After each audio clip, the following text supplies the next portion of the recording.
De l'opposition invalidée par la Cour constitutionnelle et 2 sénateurs. Vous, en tant que maître avocat, comment avez-vous jugé ces invalidations? Merci beaucoup, Madame la Ministre, pour la question.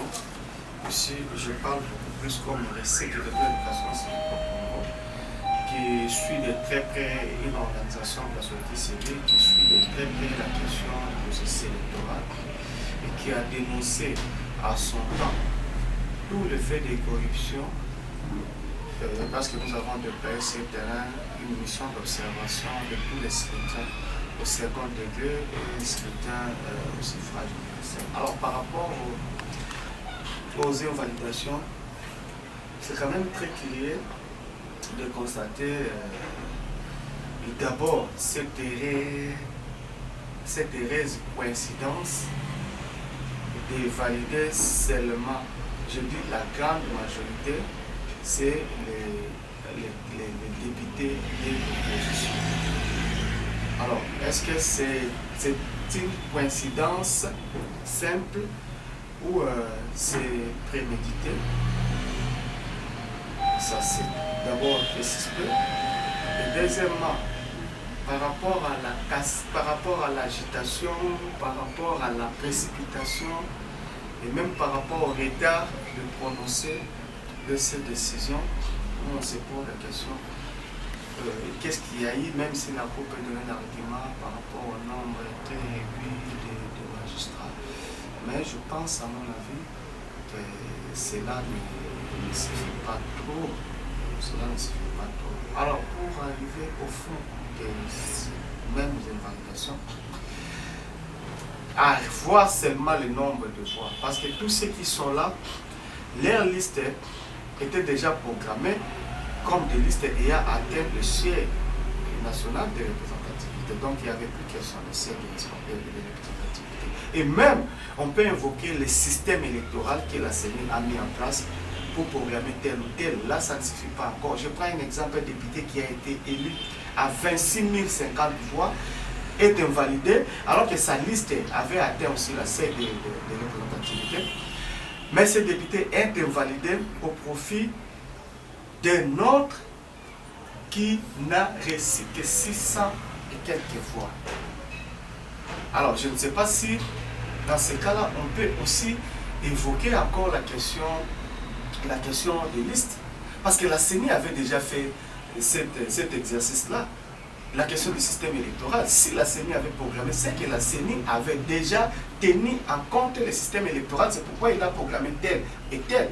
Est-ce que la Cour a repris le même travail pour invalider un député qui a 26 000 voix au profit d'un député qui n'avait que 600 voix seulement? C'est là où nous trouvons que c'est injuste et c'est là où nous disons la justice de la Cour constitutionnelle est injuste. Elle est injuste parce qu'elle n'a pas tenu compte de plusieurs paramètres. Et là, nous sommes contents. Parce que la Cour, on peut croire que la Cour statue en premier à dernier ressort. La Cour statue pas à dernier ressort parce que la Cour a la possibilité de revenir s'il y a eu des erreurs, même si préméditées, mais de revenir sur la correction, ce qu'on appelle la correction des erreurs matérielles. Alors, est-ce que la Cour, peut-être la Cour n'avait pas à compte que ces gens-là vont revenir, et peut-être on ne pensait pas que la communauté nationale et internationale pouvait avoir aussi un regard fixé sur les résultats, la programmation définitive de la Cour constitutionnelle. Voilà pourquoi aujourd'hui, on est obligé de revenir. Moi, j'appelle ça revenir au presti-État, même si on ne le dit pas. Lorsqu'on parle de corriger les erreurs, en fait, ce n'est pas les erreurs, c'est les fonds aussi qu'on doit corriger. Mais on les corrige d'une manière moderne, d'une manière masquée. Je crois que si on veut effectivement consolider la démocratie, il y a certains points d'attention. Ok. Si aujourd'hui la Cour revient pour corriger ce qu'elle appelle les erreurs, cela n'est pas une honte pour la République démocratique du Congo, pour la justice de la RDC. Vous, en tant que maître avocat, ce n'est pas une honte pour la RDC, pour la justice surtout? Non, mais la correction d'erreurs matérielles, ça veut dire que le travail, le premier travail n'a pas été... On n'était pas très concentré pour faire le premier travail, c'est pourquoi on a laissé passer des erreurs. Je dis des erreurs, ça peut être prémédité, parce qu'il y a certaines erreurs qui sont préméditées.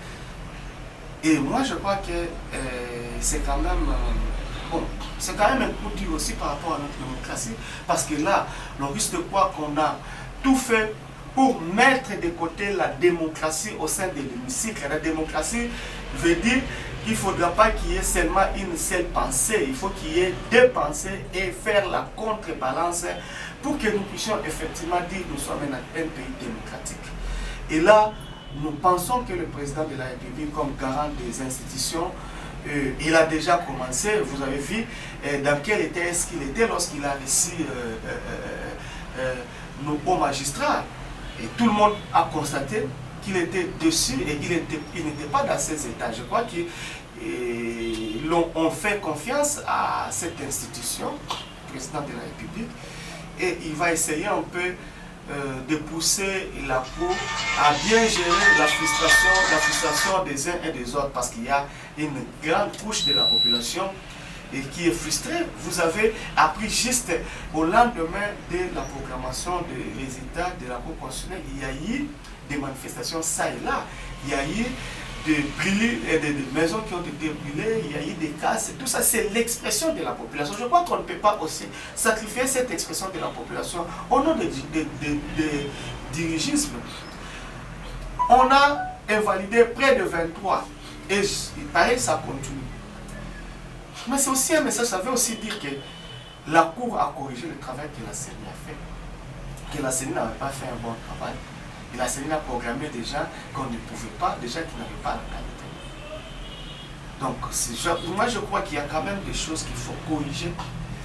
Et ça, c'est quand même des leçons très importantes à tirer pour les élections à venir. Et nous commençons déjà à surveiller ces processus-là, à contrôler et à mobiliser la population pour le processus, pour les élections à venir, pour les 5 ans à venir. Et ça commence déjà maintenant. Nous devons déjà commencer à le corriger maintenant pour que nous ne puissions plus continuer encore à vivre ce que nous sommes en train de vivre maintenant. Revenir, ça peut aussi arriver que la Cour revienne sur toute sa décision. Et vous imaginez la suite par rapport au crédit qu'on va donner à ces travaux. Merci beaucoup, exécutif, pour avoir nous accordé cette interview. Et puis, nous voulons aussi vous demander, le vice-président de la Commission électorale nationale indépendante a démissionné avant l'organisation des élections locales. Vous, en tant que précis, comment avez-vous appris cette démission de Kantiti Malambert au Sénégal? Bon, moi, ce que je peux dire tout simplement, vous savez qu'il y a eu aussi, les tons étaient élevés par rapport même à la CENI aussi, au staff dirigeant de la CENI. Et pour nous, la démission, oui, mais moi je crois que ça n'a vraiment pas de fait, parce que le bureau ou les membres de la plénière sont arrivés fin mandat. C'est déjà le mois de juin ici. Peut-être qu'il n'a fait que respecter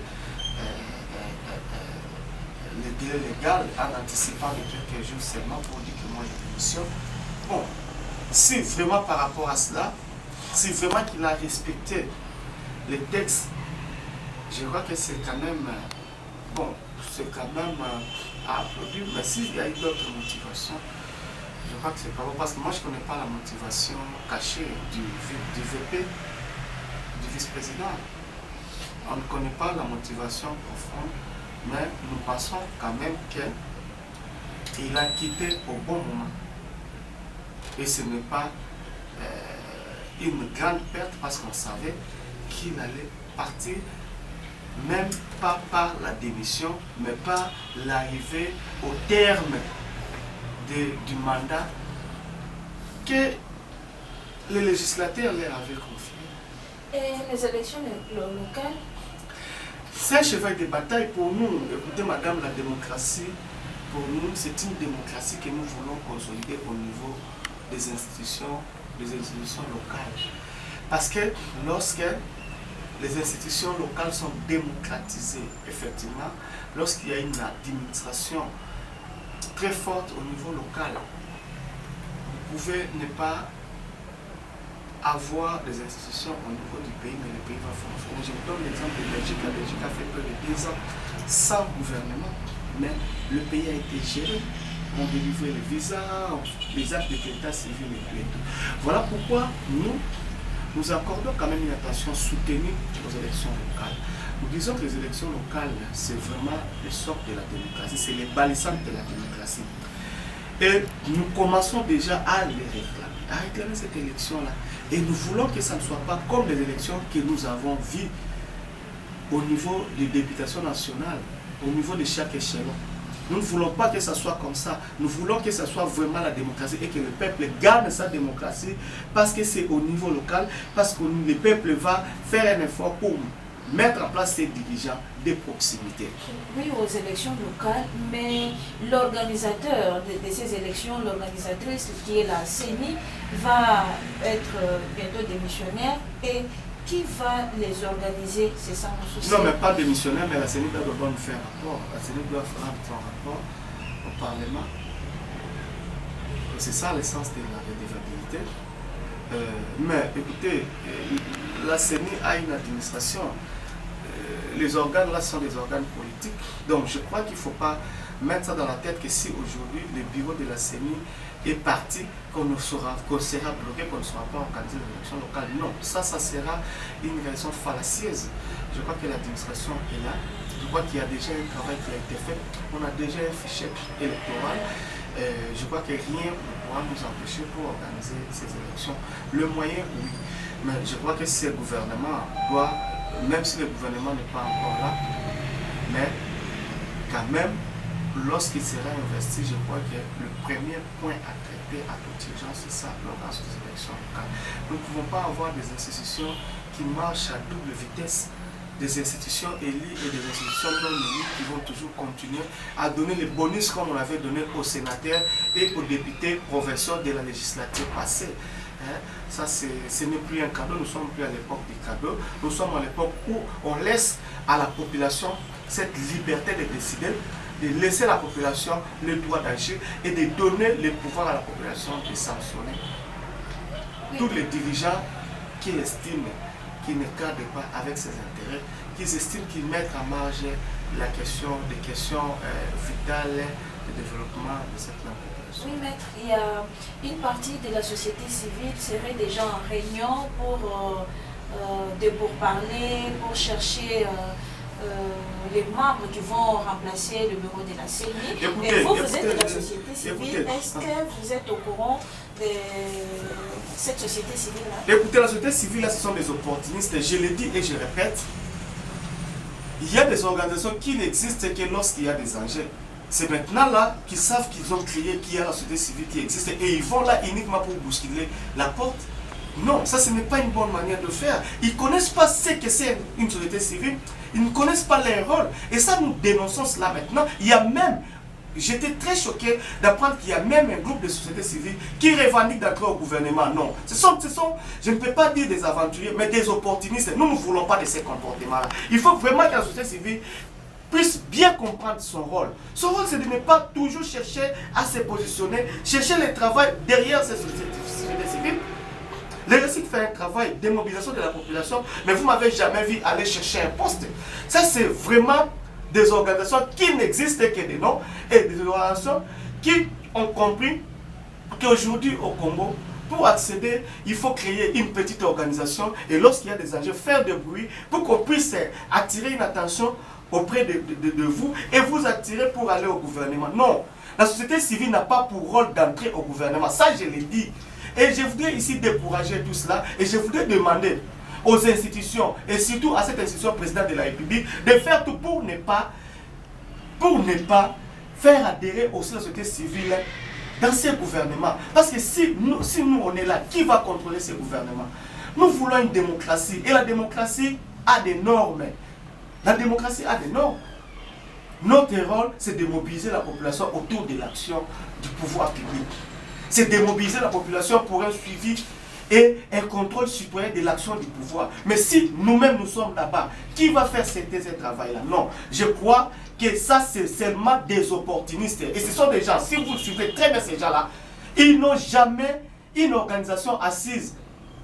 Ce sont ces mêmes personnes-là, ces groupes de personnes, ces groupes-là qui ont commencé, ce n'est pas aujourd'hui, qui n'entrent des bureaux la nuit pour aller chercher des postes au nom de la société civile. Non, ça ce n'est pas une bonne manière de faire. Et nous pensons que le président de la République est avéré, le président de la République est quand même, cette institution-là, est quand même maintenant, il a compris déjà des choses et qui va laisser la société civile, lui doter les moyens de faire le suivi contrôle de son action, mais ne pas donner un quota.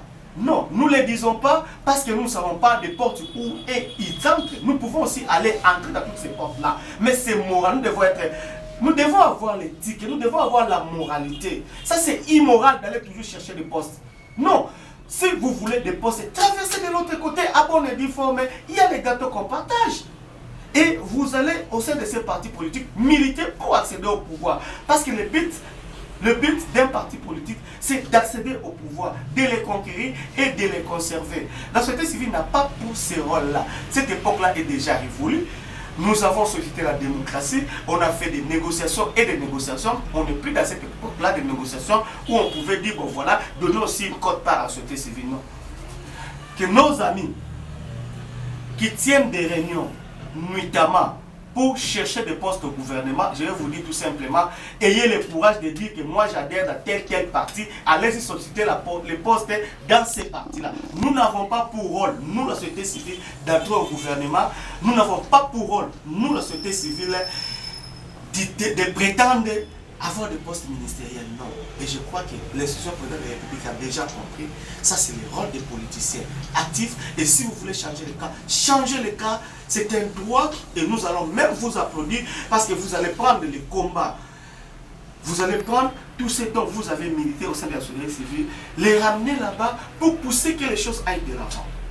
Exécutif, et si l'institution présidente de la République approchait aujourd'hui les récits, vous allez refuser? Nous allons dire au président de la République, parce que la Constitution, même les lois qui régissent les ASBL, le dit clairement que le gouvernement doit doter de moyens et de facilités aux organisations de la société civile pour faire leur travail. Nous allons tout simplement demander de nous doter les moyens, comme elle le fait. Tous nos partenaires là reçoivent le financement de leur pays, de leur ministère, du gouvernement.